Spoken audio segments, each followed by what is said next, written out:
Au sommaire de cette édition, le Togo abrite depuis ce matin le séminaire régional des ambassadeurs de l'Union européenne en Afrique de l'Ouest.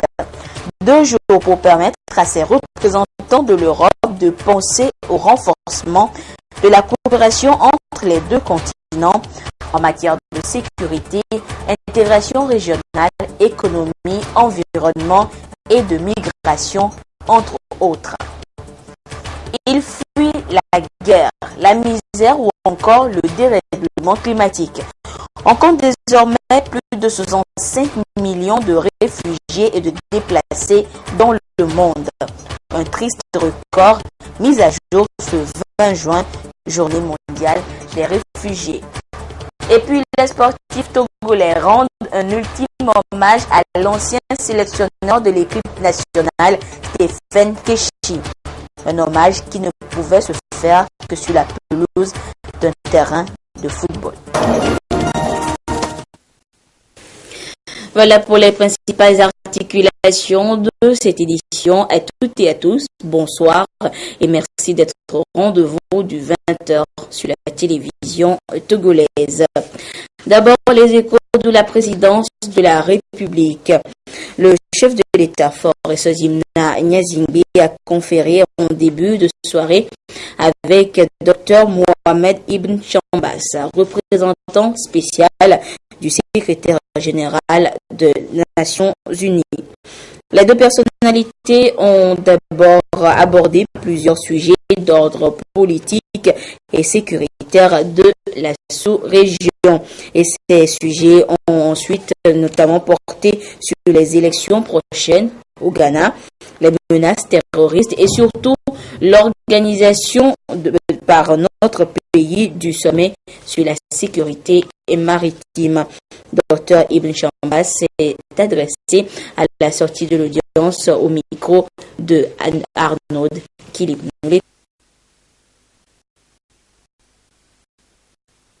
Je suis venu pour un visite de courtoisie avec Excellence, Monsieur le Président de la République. Aujourd'hui, j'étais un invité de l'Union européenne qui sont ici au Togo pour une retraite de leur ambassadeur en Afrique de l'Ouest. Donc, j'étais un participant dans cette retraite, ce séminaire. Donc, on a parlé de la situation de la politique, la situation sécuritaire dans la région ouest africaine et le Sahel. Et comme vous savez, dans le contexte politique, nous avons quelques élections cette année dans l'Afrique de l'Ouest. On a également déjà voire 3 des élections qui sont très bien passées. Et les prochaines élections seront les élections au Ghana. Moi-même, je viens de Ghana tout à l'heure, j'ai fait une visite, je travaille là-bas, une mission de fact-finding, voir comment les Nations Unies peuvent travailler avec la CEDEAO, les pays de la région pour accompagner le processus électoral au Ghana. Et en général, nous sommes contents que les choses sont sur le bon rail, mais en tant que voisin du Ghana, je pense que c'est utile d'échanger avec M. le Président, voir comment lui aussi peut faciliter une bonne ambiance,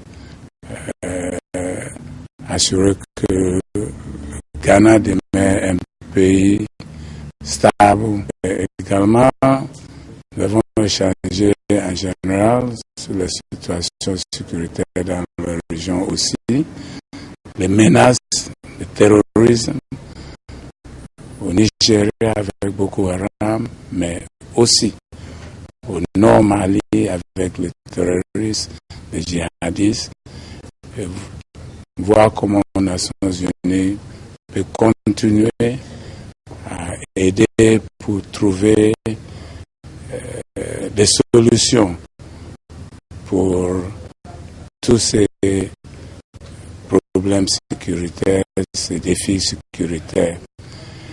Ici, au Togo, on va avoir un sommet de l'Union africaine sur la piraterie, l'économie maritime, le blue economy. Et donc, dans quelques semaines,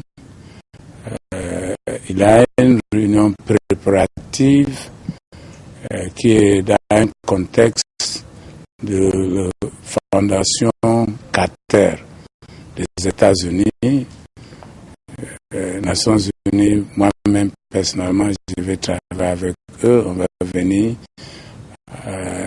tenir une réunion préparative, voir comment nous pouvons aussi faciliter pour qu'on va avoir une réunion, un sommet Union africaine réussi. Je vous le disais en titre, les députés à l'Assemblée nationale ont adopté ce lundi à l'unanimité la loi autorisant la ratification du traité relatif à la création du corridor Abidjan-Lagos, un traité signé le 29 mars 2014 à Yamoussoukro, en Côte d'Ivoire. Une démarche initiée par 5 pays membres de la CEDEAO afin de créer un axe de développement économique puissant. Les précisions avec Félix Semdacha. C'est une voie stratégique qui permet aux populations des différents pays desservis de circuler librement et d'opérer d'importants échanges commerciaux. L'axe Abidjan-Accra-Lomé-Cotonou-Lagos méritait pour la circonstance qu'une attention particulière lui soit portée. Et les chefs d'État des 5 pays ont vu juste en décidant en 2013 d'organiser l'axe Abidjan-Lagos en un corridor de développement économique communautaire. C'est donc en vertu de l'importance du traité et de la nécessité de consolider l'intégration régionale que les députés togolais présents à cette plénière ont jugé utile de voter le projet de loi soumis à leur appréciation. Cette onction de l'hémicycle ouvre désormais une voie au Togo de participer aux actions collectives en faveur du développement d'une infrastructure et des activités connexes comme l'a reconnu le commissaire du gouvernement. Par ce vote, notre pays vient de réaffirmer ainsi son engagement à la promotion de l'intégration des peuples des 5 pays composant le corridor, grâce à la facilitation des transports et des échanges.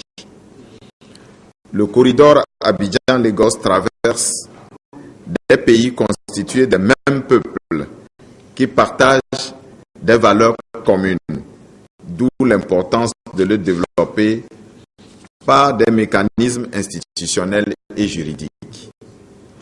Le gouvernement, conscient de la place de ce corridor en Afrique de l'Ouest, n'a pas attendu l'avènement d'un traité le formalisant avant d'entreprendre, sous l'impulsion de son Excellence M. Faure et son Zimna Nyasingbe, chef de l'État, la politique de réhabilitation de ces infrastructures routières et portuaires, partie intégrante du corridor.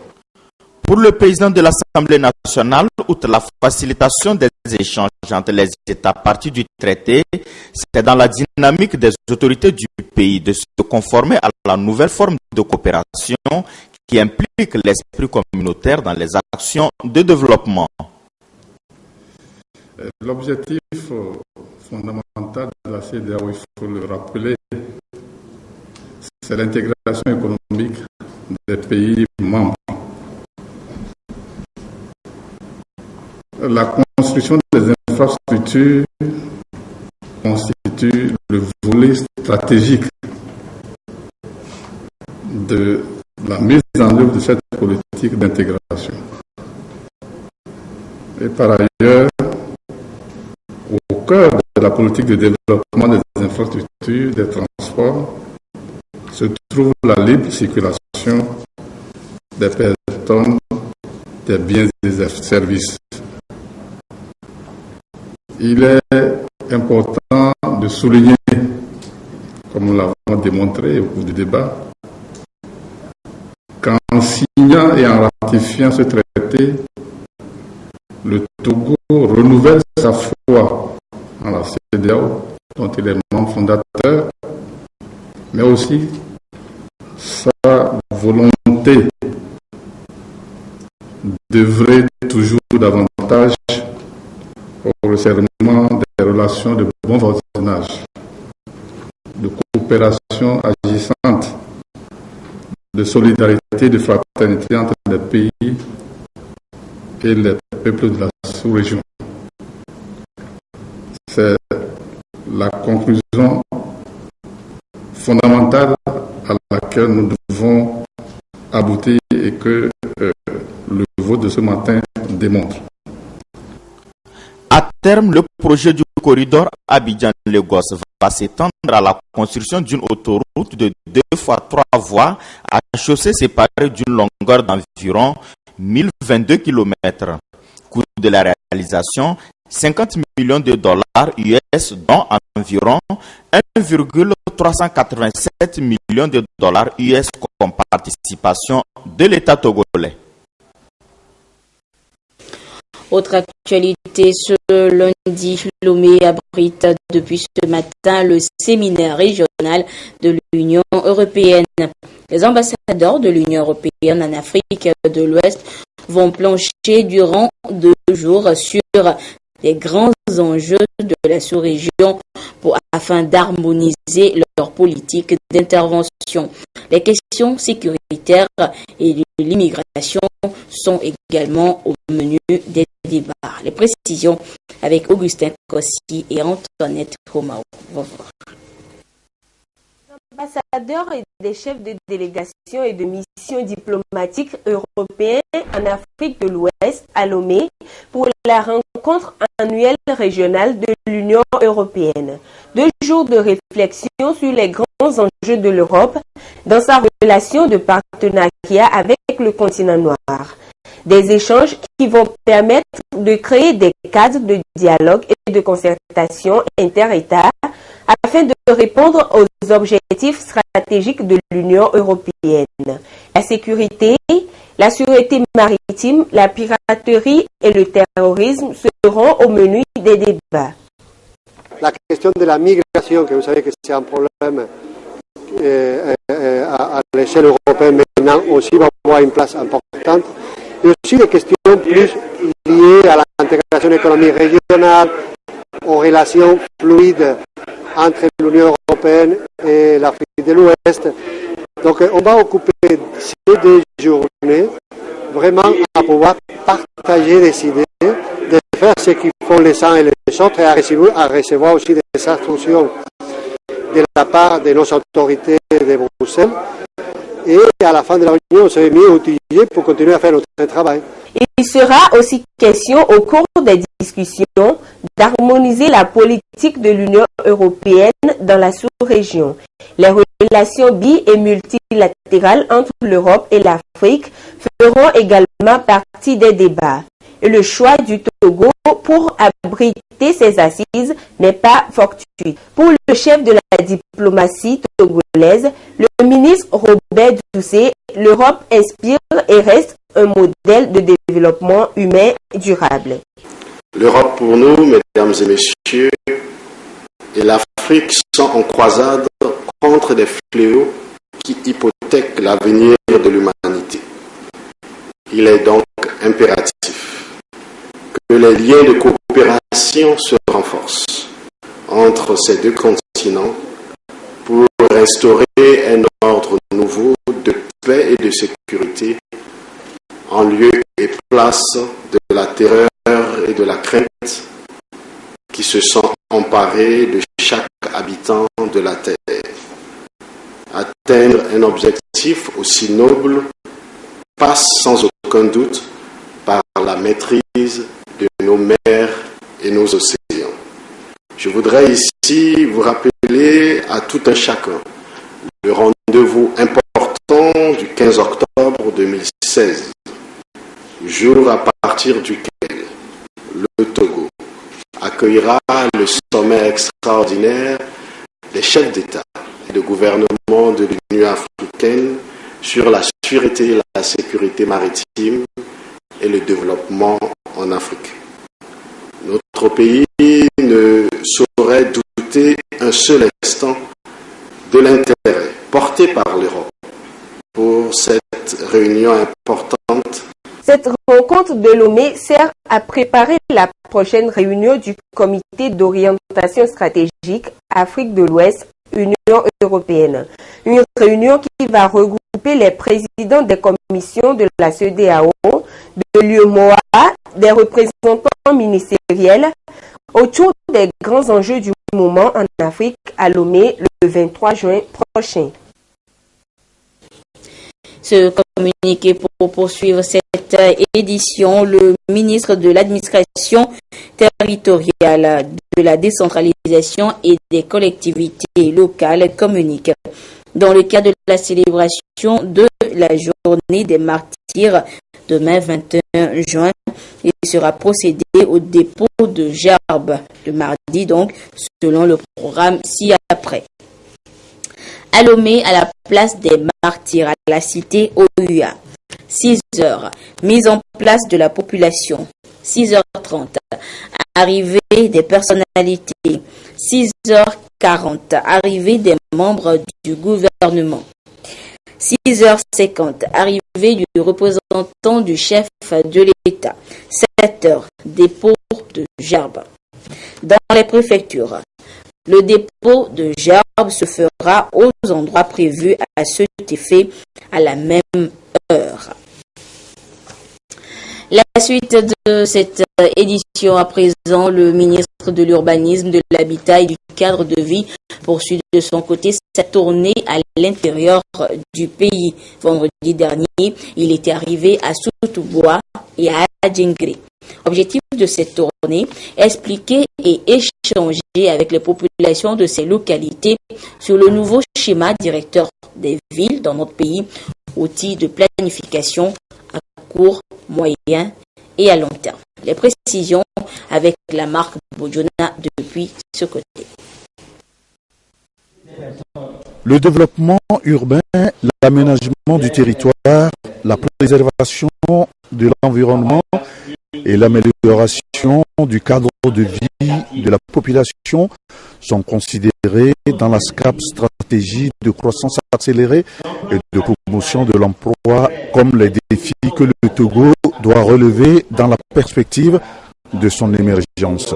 Cela interpelle les acteurs urbains pour l'élaboration ou la révision des schémas directeurs d'aménagement et d'urbanisme des villes et des agglomérations, leur implication devant permettre d'aboutir au plan de détail.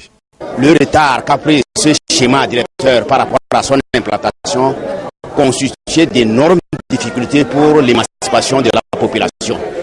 Et donc, la population avait hâte de savoir à quand cette implantation pour permettre le décollage économique de notre milieu. Donc la réunion et la visite de son Excellence Monsieur le ministre de l'Habitat n'a été qu'un soulagement au niveau de la population. Et nous attendons fermement les débuts de ces travaux. Nous, à la base, nous allons sensibiliser la population davantage à accepter et à participer activement. Le schéma directeur, outil de planification à court, moyen et long terme, C'est de cela qu'il s'agit dans cette tournée d'explications et d'échanges du ministre de l'Urbanisme, de l'Habitat et du cadre de vie. Le schéma directeur, qui est un outil important de planification à court, moyen et long terme des villes qui accueillent aujourd'hui une population importante et qui s'étendent à faire l'objet d'élaboration dans plusieurs villes de notre pays. Et donc le 9 décembre passé, 2015, le gouvernement a eu à adopter le schéma directeur de 12 villes du Togo et dont la ville de Sotoboa. Alors la phase suivante de ce document est l'implantation des schémas directeurs dans les villes concernées.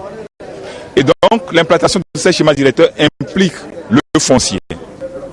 Donc il était important pour nous de faire cette tournée pour expliquer et échanger avec la population l'importance d'un schéma directeur dans une ville et l'intérêt d'un schéma directeur dans le développement technologique, culturel, économique et social d'une ville.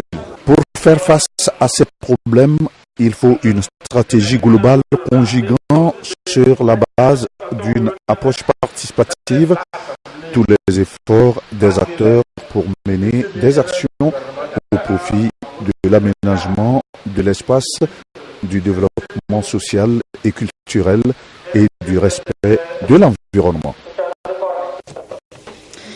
Des dispositions légales pour un meilleur épanouissement de l'élevage dans l'espace CEDEAO. Des vétérinaires et juristes venus de différents pays de l'espace échangent sur le sujet à Lomé. Il s'agit in fine de mettre au service des décideurs de l'espace des tests fiables pour des actions concrètes dans le secteur animal. Des précisions avec Komou Poyodé.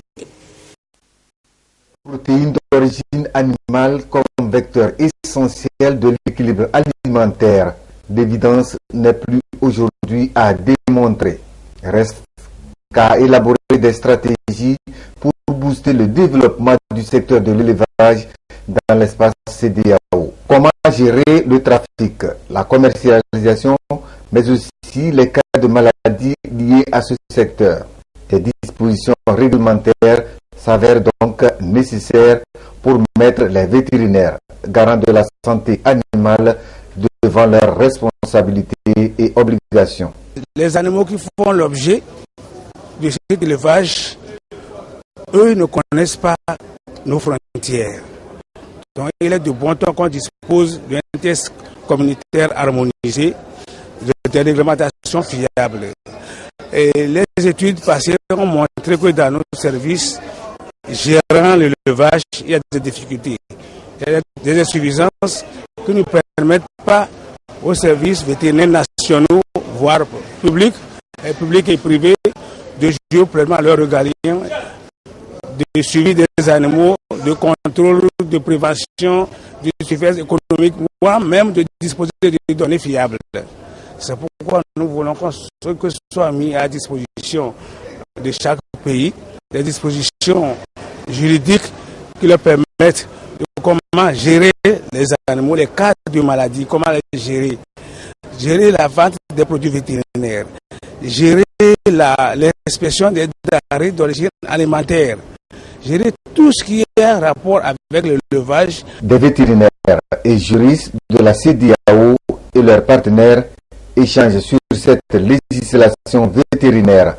Il s'agit au finish de mettre des tests fiables à la disposition des décideurs de l'espace CEDEAO. Ce 20 juin est célébrée la 8e journée mondiale de lutte contre la drépanocytose. Et pour l'occasion, le Centre social de la promotion et le développement humain a organisé une campagne de sensibilisation.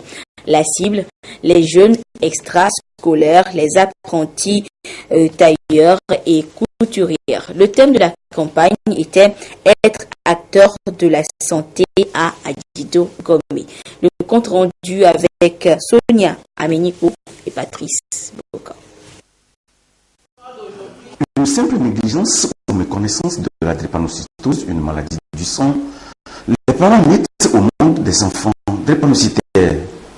La drépanocytose est présentée comme étant une anomalie qualitative de l'hémoglobine du sang. Ces globules rouges, au lieu d'une forme arrondie, prennent la forme faucille ou demi-lune ou encore d'une banane. La maladie se présente sous plusieurs formes: AS, AC, SC et SS. Aujourd'hui, cette chaîne d'hérédité peut être brisée à travers des actions concrètes.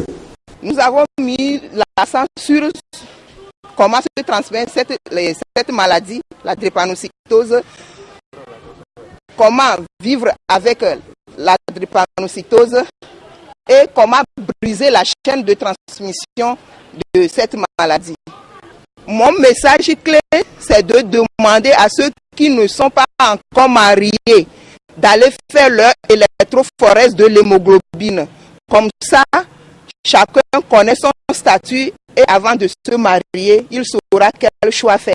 Quelqu'un qui a déjà la maladie, d'abord, il doit avoir un suivi médical régulier, être enregistré dans un centre de prise en charge de la drépanocytose. Ça, c'est le premier élément. Secondo, il doit veiller à son alimentation, à son habillement, son environnement dans lequel il vit. Pour cette 8e journée mondiale de la lutte contre la drépanocytose, le centre social PDH a mis l'accent sur la sensibilisation. On nous a dit que la drépanocytose est une maladie héréditaire. Par exemple, si la maman est AS et elle se marie avec un homme qui est AS, l'enfant est automatiquement malade. Selon l'OMS, la drépanocytose occupe le 4e rang des maladies fréquentes en Afrique subsaharienne après le cancer, le VIH/SIDA et le paludisme. Et le chiffre de cette édition à présent, ce sont 5,3 millions. Il fait la une sur la planète tout entière ce 20 juin également. Il s'agit du nombre des réfugiés et des déplacés enregistrés dans le monde. Au Togo, ils sont 13 691 issus de 14 nationalités à choisir notre pays comme territoire hospitalier. Les échos de la journée des réfugiés au Togo avec Gérard Lagoudou et Medina Salami.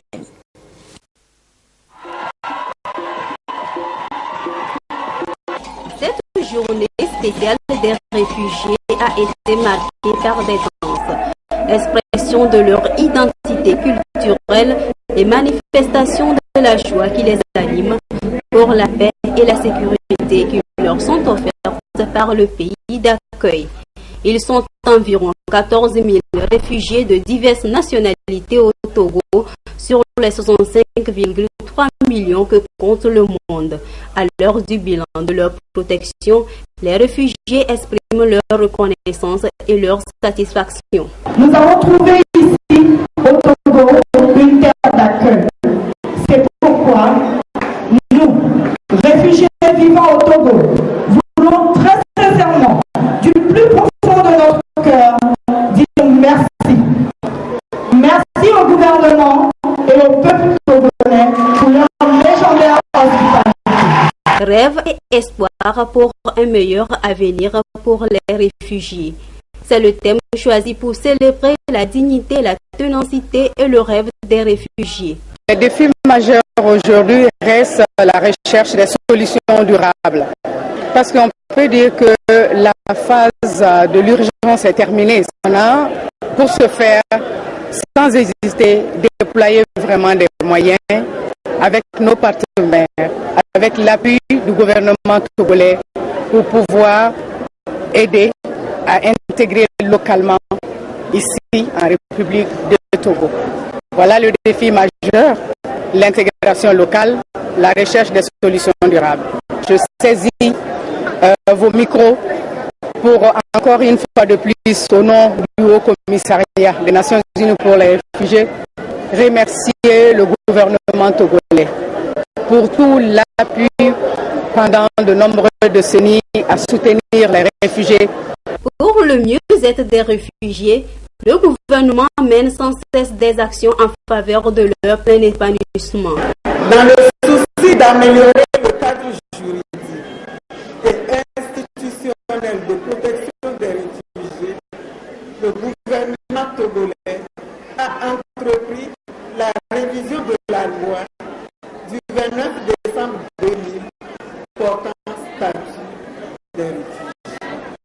Le gouvernement prend des dispositions idoines en mobilisant des ressources tant à la fois financières qu'humaines pour une prise en charge urgente et adéquate des réfugiés en vivre et non-vivre et hébergement.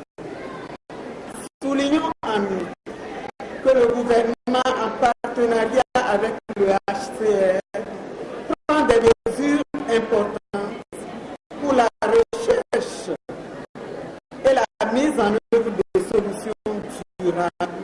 L'une des actions majeures dans ce dernier processus est la mise sur pied du projet agropastoral en faveur des réfugiés. Le projet d'appui à l'autonomisation économique des réfugiés au Togo a déjà démarré au camp des réfugiés de Tandjouaré par la mise en place du complexe d'aviculture traditionnelle amélioré au profit de 12 bénéficiaires, dont 11 femmes.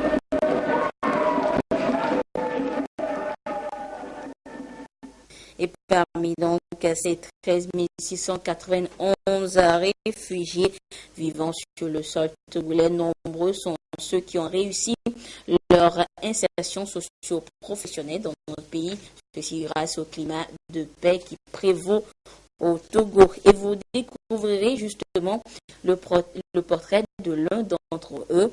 Il est d'origine congolaise et il est spécialisé en informatique. Il vit au Togo depuis 8 ans. Un portrait à découvrir dans nos prochaines éditions. Les directeurs généraux des systèmes financiers décentralisés se sont réunis ce lundi au siège de la BCEAO à Lomé. Ils ont eu à examiner la situation du secteur économique du pays. Le point avec Mathias Tougolo et Esther Laclé.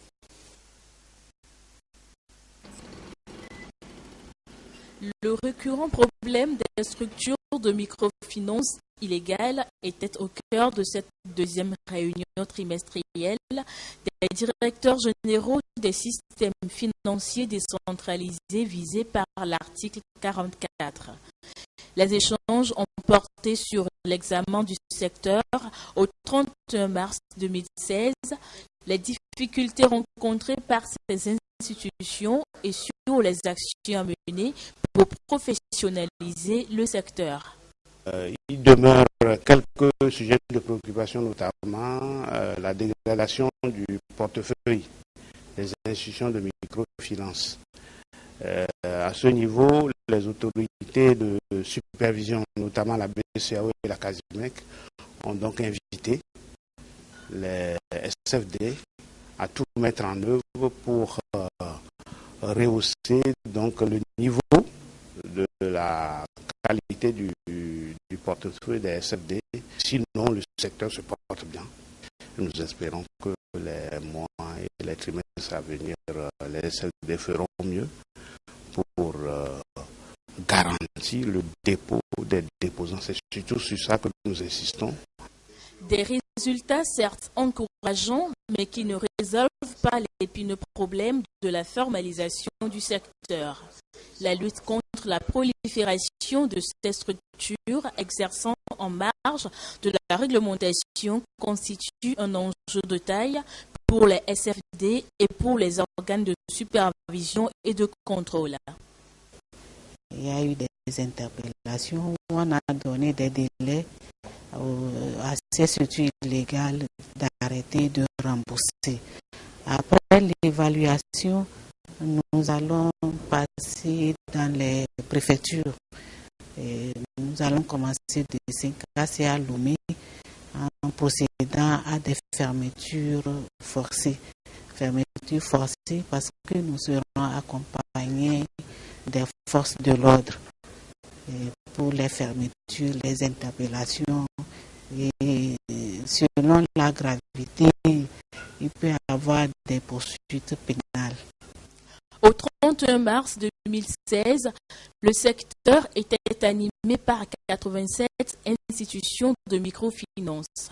On note une hausse de dépôts de 2% et du nombre de bénéficiaires de 3%. Il est question de maintenir le cap d'ici la prochaine réunion de septembre 2016. Et à la Banque ouest-africaine de développement BOAD se tenait ce matin la 101e session ordinaire du conseil d'administration. Les travaux ont porté essentiellement sur le bilan des activités des 6 derniers mois et l'examen d'une quinzaine de propositions de prêts dont la moitié va au secteur privé pour le prochain exercice de la banque. Les précisions avec Marceline Kakbala et Tchassina.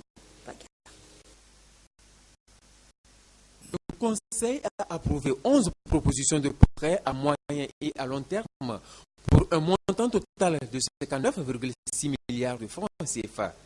Parmi les propositions approuvées, on note le projet d'aménagement et de réhabilitation des terres agricoles dans la zone de mission Tové par Tam. Le Togo bénéficie d'un financement partiel de 4 milliards de francs CFA pour mener à bien la phase de consolidation de ce projet qui vise à protéger les ouvrages réalisés, notamment la réhabilitation de 360 hectares d'un ancien périmètre et l'aménagement d'un nouveau périmètre de 300 hectares contre les inondations. Le Conseil a également approuvé une prise de participation complémentaire de la BOAD au capital social de la Caisse régionale de refinancement hypothécaire de l'UOMOA à hauteur de 793 millions de francs CFA. Ces nouvelles interventions portent à 3 862 milliards de francs CFA le montant global des financements à moyen et à long terme de la BOAD correspondant à 783 opérations. Quant au financement à court terme, il s'élève à 242,9 milliards de francs CFA pour 27 opérations. Au total, les financements cumulés toutes opérations confondues de la BOAD s'élèvent à 4 105 milliards de francs CFA pour 810 opérations. Par ailleurs, les administrateurs ont émis un avis favorable sur le bilan des réalisations à mi-parcours des prévisions financières de l'exercice 2016 et l'état de recouvrement des créances sur prêt au 31 mai. Ils ont en outre suivi le rapport d'exécution de l'émission inaugurale de la BOAD sur le marché financier international. L'opération a été un succès au regard du montant de 750 millions de dollars mobilisés. Ces ressources renforceront la capacité d'action de la banque au service de l'économie régionale. La diversité d'origine géographique et socio-professionnelle des souscripteurs constitue un autre motif de satisfaction pour nous. Le maintien des notes de la BOAD dans la catégorie Investment Grade par les agences de notation Moody's and Fitch et la mise en application de la charte des administrateurs et des entités affiliées ont été entre autres sujets abordés. Le conseil d'administration a adressé ses remerciements aux autorités togolaises pour les dispositions matérielles et organisationnelles prises pour faciliter la tenue de ces assises dans de meilleures conditions. Ce communiqué pour terminer après l'élection du bureau de la haute autorité de l'audiovisuel et de la communication RAC le 16 juin dernier. Une cérémonie de passation de service a eu lieu ce lundi 20 juin au siège de l'institution à Agbalepé d'Ogan à Lomé entre le président de la RAC, M. Pitang Tchala, et le vice-président de la mandature précédente, M. Diagou Balogou, donc assumant l'intérim du président défunt. Cette cérémonie a permis à M. Pitang Tchala de prendre possession des dossiers administratifs et ceux relatifs aux missions de la RAC.